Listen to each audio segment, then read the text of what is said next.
ফেরাউন যখন দাবি করল আনা রাব্বুকুমুল আলা, আমি হইলাম সবচেয়ে বড় খোদা, সবাই মানলেন, মুসা আলাইহিস সালাম মানলেন না। চ্যালেঞ্জ ঘোষণা করা হলো, সবাই তোমারে আল্লাহ মানুক, আমি মুসা তোমারে আল্লাহ মানতে পারি না, পারি না, পারি না, ঠিক কিনা? সব মানছে। মুসা নবী উনি মানেন। এখন মুসা নবী ধরছে ফেরাউন, কয় তুমি যে মানো না, তো তোমার তোমার আল্লাহর খেলা তুমি দেখাইবা আর আমার খেলা আমি দেখাই। হুম না হাই স্কুল মারো, বিরাট মাঠ। জাদুঘর আনছে ফেরাউনে। তখন জাদুর খুব প্রভাব ছিল। এক এক সময় দেখবেন এক এক জায়গায় প্রভাব থাকে। কোনো কোনো এলাকায় দেখবেন মানুষ তাবিজ তোমারে বিশ্বাস করে বেশি। কোনো কোনো এলাকায় দেখবেন ঘরে ঘরে মাজার আছে, গান আছে, আসেনিও জায়গা বেঁধে কিছু কিছু জায়গা আছে, এইরকম হয়। তো মুসা নবীর জমানায় তারা এই জাদুটা এটি বিশ্বাস করতে বেশি। তো ফেরাউনে কয়, মুসা তুমি আল্লাহরে আল্লাহ মানো, আমারে আল্লাহ মানো না, তোমার এমন ডর দেখায় আমার কাছে যেই জাদুঘর আছে সরকারি জাদুঘর, কার ফাইবা কয়দিনের ভিতরে। তো জাদুঘরারে মিটিং ডাক দিছে, আই এবে মুসাই যে আমার আল্লাহ মানে না, তার একটা ডর দেখান লাগে। মানুষ সবচেয়ে বেশি ভয় পায় সাপ দেখলে, সাপ। এখন যদি মায়ের ভাগ্যান কেউ দেখছে না, খালি একতে কইছে কি তার সাপ, এই হগল একটু দৌড় দিয়ে নেবো দেখবেন। আসলে তেও দেখছে না, কেউ দেখছে না, তে কিতানা কিতানা আলাজিলা দেখছে আটকা, তে কইছে পরে দেখবেন সকলে দৌড় দিয়া লাগবো, ঠিক নিও। সাপের ডরাই বেশি মানুষ। তা আল্লাহ এই মুসা নবীর যখন ফেরাউনরা আল্লাহ মানে না, ফেরাউনরা জাদুঘররা রান্না কয়, ও মুসা নবীর একটা ডর দেখান লাগে, কেমনে ডরটা দেখাইলে ভালো হয়? ওই ডরটা দেখাইতে ভালো হইব সাপ বানাইয়া। কত ফার বানি, ফার আমনি বানি কিতা, আপনি খালি ফাট আন্না দেন আর দড়ি ফাহাই দেন, বাহিটা আমরা বুঝাও। যত ফাট আছে সব আন্না একখানো করছে, সব দিক দিয়া দড়ি ফাঁকাইছে, দড়ি ফাঁকে এরকম মোড়া মোড়া সাপ বানাইয়া দড়ি বানাইয়া লইয়া মারো আইছে। একদিক দিয়া আপনার এই জাদুঘররা আর ফেরাউন, আরেক দিক দিয়া মুসা। সুবহানাল্লাহ বলবেন না? আর মুসা যখন মাঠে ঢুকছে, হেতারা গিয়া সাপ টাপ রেডি করছে। ফেরাউনে কয়, মুসা শুরু করো, তোমার আল্লাহর কি ক্ষমতা আছে দেখাও। মুসা আলাইহিস সালামকে আমরা পয়লা দেখাই না, কেউ দেখাইলে এরপরে দেখাই, আগের থেকে দেখানোর তো কিছু নাই। আমরা মুসলমানের খাদ্য তৈরি হোক, আমরা পয়লা কেউ ধরি না, কিন্তু দড়ি দড়ি দড়ি না, ধরলে মুসলমান।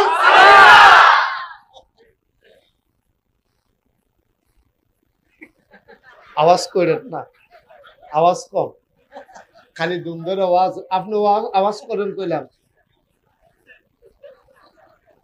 আচ্ছা মাশাআল্লাহ। আরে বয়স্ক মানুষ রে, তারার মতো বয়স তোমরা পাইবা কিনা সন্দেহ আছে। তারা দুধ যে খাইছে, এত দুধ লাগিয়া থাকতো এরকম গাঢ়া দুধ, আর ওখান তো দুধের ভিতরে ইসা মাছ পাওয়া গেছে। হেতারে গিয়া ধরছে, কি ধরে তোর দুধ দিয়ে ইসা মাছ, ফেনা খাইছে, ফেনার লগে বুধ ইসা মাছও খাইয়া লাইছে। পাট ফার তুই ফানি মিয়াইছ থেইটা না কইবি ইসা মাছ ফেনা। নাউজুবিল্লাহ কর। এখন কথা মনে আছে নিও। এখন মুসা বইয়া রয়েছে, ফেরাউনে আন্না দড়ি মড়ি লইয়া বইছে। ফেরাউনে গাছ মুসাই যখন দেখাইতো না শুরু করো, তো জাদুঘররা জাদু দিয়া সব দড়িরে সাপ বানাইছে। সাপ বানানোর পরে মুসা আলাইহিস সালাম তো ডরাই লইছে, চারিগুল দিয়া সাফাইতে আছে গাড়াও দিয়া। ওহন কিতা করো, আল্লাহ ডাক দেখো, মুসা লাঠি ডাকো। সুবহানাল্লাহ কইতেন না? হাতের লাঠি ডাকো রে, কাল এটা তো হাত হয়ে কই লইয়া বইয়া রইছে কীর্তি, বিসমিল্লাহ কইয়া ছাড়া দে। আর বিসমিল্লাহ কইয়া লাঠিটা খালি মাটি থালাইছে, সাথে সাথে এত বড় একটা সাপ। এটা যখন এমনি সাপটা আইয়া, সেটা এটার ফিসের মাথা দেখা যায় না, এখন এটা এমনি হাঁক করছে, হাঁক করে সেটা নিচের মাথাটা হইলো, নিচের ঠুটটা হইলো জমিনও, উপরের ঠুটটা চলে গেছে আসমান। সাপটা এমনি খাপ পাইতে বইয়া রইছে, আর হেতার আর সাপ আইতে আছে। সাপটা আগুয়াইয়া গেছে না, জাগাত থাইকা ভিতরের দিকে একটা শ্বাস টান দিছে। এত বছর লাগাইয়া, এত মন দড়ি দিয়া এত লোক লাগাইয়া যেই সাপ বানাইছে একটা টানের লগে সবজি ফেডের ভিতরে। এবার সাপে ডাক দিয়া কয় মুসা আমার এরকম 3 লুকমা লাগে, 1 লুকমা হইছে, আরো লাগবো কয় লুকমা? ফেরাউন উঠতে দিছে দৌড়, কয় দ্বিতীয় লুকমাটার বেলা আমার টান গেলে পড়ে।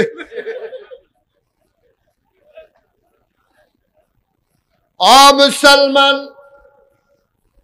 মন দিয়ে শুনো, আমার আল্লাহ রাব্বুল আলামিন এই নবীদেরকে স্পেশাল কোয়ালিটি দিয়েছেন বাতিলের মোকাবেলা করার জন্য। মুসা নবী যখন রাস্তা দিয়ে হাঁটতো গরমের ভিতরে সবসময় উনি 2টা পাঞ্জাবি গাও দিয়ে রাখত। তো পাঞ্জাবি গরম লাগলে যে আমরা তারা খুললা লায়, আর হেবাড়াই গিয়া কয়টা গাও দেয়? কতক্ষণ লাগে কয়টা? আমরা তারা গিয়া গরম লাগলে পাঞ্জাবি খুললা কান্দ হালাইয়া রাস্তা দিয়ে আডে বাতাস খায়, কলামুড়ার সিফত বইয়া থাকে, আইলের কাছে বইয়া থাকে একটু ঠান্ডা লাগানোর লেগিয়া। আর মুসা নবী পাঞ্জাবি গাও দেয় কয়টা? কি রে, মুসা নবী যখন রাগ হইতেন তখন তার গায়ের পশম গুলা দাঁড়াই যাইত, খুব খেয়াল করেন।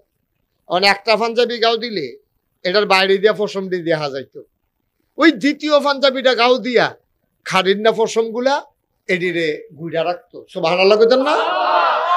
মুসা নবী ছিল এরকম স্যার, জালালি মেজাজ, মেজাজ দেয় জালালি। আর সবচেয়ে নরম মেজাজ জামালি, ওনার নাম হলো হযরত ঈসা আলাইহিস সালাম। ওনার ধর্মের ভিতরে খুব নম্রতা ভদ্রতা ছিল। কিরকম?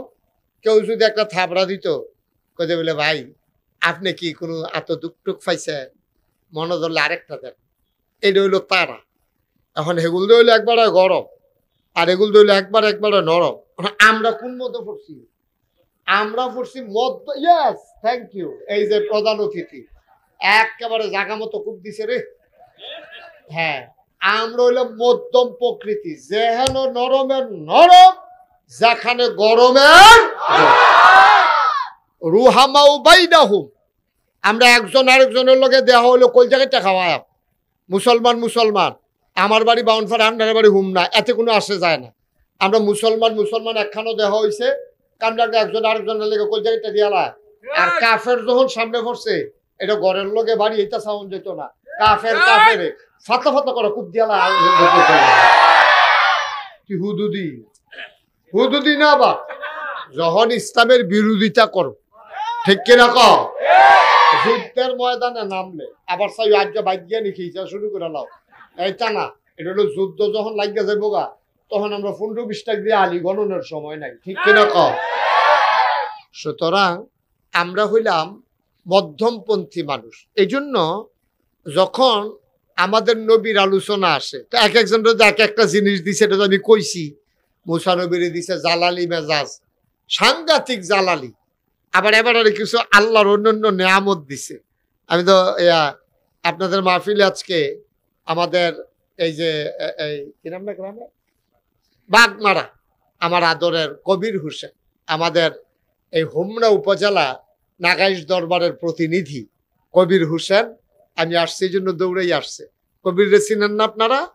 আমরা ইমিডিয়েটলি আমরা ইনশাল্লাহ কিছুদিনের ভিতরে আমি কোরিয়াতে যাব। তো কোরিয়া থেকে আসে হজ যাব, হজ থেকে আসার পরে আমি এই হোমনাতে আসব। আমরা এখানে একটা খানকা করব এবং এখানে একটা মাসিক জিকিরের মাহফিল হবে। আপনারা যেন মাসে মাসে একদিন গিয়া ওইখানে আল্লাহর জিকির করতে পারেন, বলেন আমিন।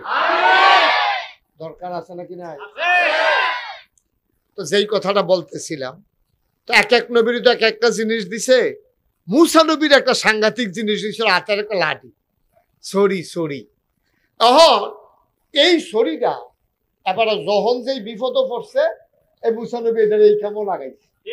মনে করেন আন্দাইরের ভিতরে অন্ধকার, আগের মতো তার মোবাইল টর্চলাইট আসিল না আগে, ওহন যেমনি আছে, তখন উনি রাস্তা দিয়ে আটবো কেমনে, তখন উনি করতো কি, ওই যে হাতের ছড়িটা এমনি তো নিচের ফেল দিয়ে আটে, যখন অন্ধকার দেখতো সামনের দিকে ধরলে ফার্স্ট ব্যাটারি টর্চলাইটের মতো ওই ছড়িটার মাথা দিয়া আলো বের হইত। সভাপতি একটা লাগাই এবার এই জায়গাটা তো সুবহানাল্লাহ কইছেন। এত ভালো জায়গা আপনি কই ফেলবেন আর সুবহানাল্লাহ কোনের লেগে? হ্যাঁ, আমি সাইয়া রুশি নামটার ফেল না না, গ্রাম দেশে একটা নিয়ম আছে, সভাপতির কোনো কথা নাই। আবার মনে করছে এই দেখা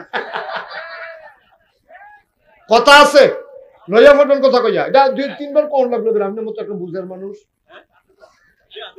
যখন যেটা কইবেন, এটা আমি যেটা কইবেন তখন কথা কেন। তো মুসা আলাইহিস সালাম অন্ধকারে যখন এই খেয়াল দেখতো না, তখন শরীরটা টর্চ লাইটের মতো ধরলে সামনে দিয়া ফার্স্ট ব্যাটারির আলোর মতো আলো বের হইতো। সুবহানাল্লাহ বলবেন না? যখন কোনো খাল টাল দেখতো, যদি দেখতো যে খালটার ভিতরে পানি ফার হইতাম গেলে কাপড় ভিজা যাইব গা, তখন মুসা নবী বিসমিল্লাহ কইলা লাড়িটা ইটা দিয়া ফালাইতো, এটা লম্ব হইয়া খালের এই মাথা এই মাথা পড়তো, এটা ফুলের মতো হয়ে যেত গা, উনি ফার হইয়া আইতার সময় হাত ধরে লইয়া ইয়া করতো। কোরআন শরীফও যেটা আছে, উনি এই লাড়িটা দিয়া ছাগলের লেগে পাতা গাছের ডালেতে ভাঙ্গা দিত, ছাগলে খাইতো। প্রমাণ পাওয়া যায় যে ওনার লাঠিটা দিয়া, এটা তো 2.5 একটা মনে করেন, একটা লাঠি না হইলো 2 হাত, এটা যখন ফাতা তোকে ডিসেপ্টি ভাঙ্গা শেষ, তখন ফাতা হইলো 5 হাত উপরে, লাঠি হইলো 2 হাত, এবার হইলো 3.5 হাত, যা মুঠ মিলে হইলো 5.5 হাত, তখন ফাতা হইলো মনে করেন 6 হাতের মাথা। তখন কিতা করো, কিতাবে আসছে যে লাঠিটার যখন উপরে ফেল ধরতো, যে দুটা লম্বা করণ দরকার, লাঠিটা একটু লম্বা হইতো।